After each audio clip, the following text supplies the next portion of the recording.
Big Boy Neighborhood. Ronda Rousey is in the neighborhood, man. UFC 170 is going down, man, in Vegas. Pay-per-view on the 22nd, which is going to be a great fight. And Ronda Rousey, let me tell you, fighting-wise, main event, even if I see you on the undercard, you're like main event as far as like the way that you get in there and whoop ass. And it's crazy because we come from a place where it's like with the Lakers in LA, at one point it was like, all we got to do is beat the Lakers. That's like our championship. Mm-hmm. Yeah. With Ronda Rousey, their championship is kind of if I make it out the first round. Have you noticed that? Like, man, she got out the first round. Like, people weren't making it out the first round. That was their victory. Yeah. It's kind of funny. I was looking at the tape of the last fight, and the other girl went back in the corner after the first round, and her whole corner is like, you made it out of the first round. She's already breaking. And they're like, she's already breaking. She's out of the first. Oh, so you go and you watch that like, you wasn't breaking nobody. Like, I was like, I'm getting better with every round. But the third round, I was feeling sharper than I started at. And I was the same way in judo. My first fight was always the worst one of the day. So my mom would actually try to like fight me in the hallway or something like that. She would try to get the first fight out of the way. My mom would just straight up jump me. She was the Kato to my Green Hornet. I swear.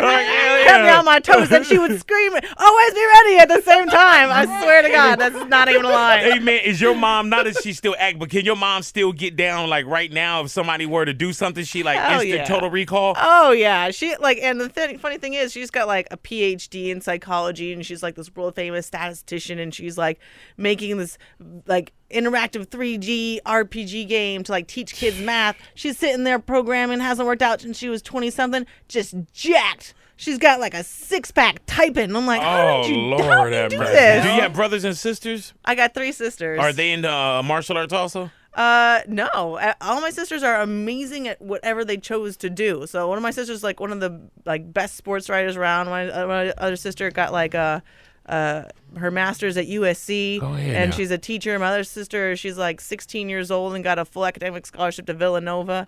And I'm actually the dumb black sheep one that didn't go to college. Damn. Yeah. And now look, can we get tickets? Yep. How does that feel having a whole UFC 170 just surrounded where you're like that name up there? It's a lot of pressure, you know, because you got to carry that card. If that card doesn't do well, that's all on me. Do you feel like you carry other cards, though? Like when people are like, man, fight of the night, Ronda Rousey. Well, I mean, I wasn't carrying the ratings of the last card. You know, it was so much. It was on Anderson Silva and Chris Wyman that I didn't have to worry about doing the press to promote it so much. But I got there and I was like, this is a huge fight at the end of the night. I mean, I'm going to have to do something to steal a show, so I'm not a side note.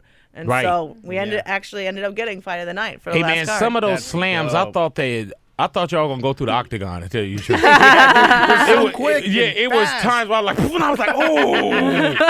And I would look over my wife and she was bleeding. I'm like, damn. Like, what is going on here? Hey, do you know what? Now, there's one thing that Dana White, which is a good friend of the neighborhood, there was a story that he shared with us.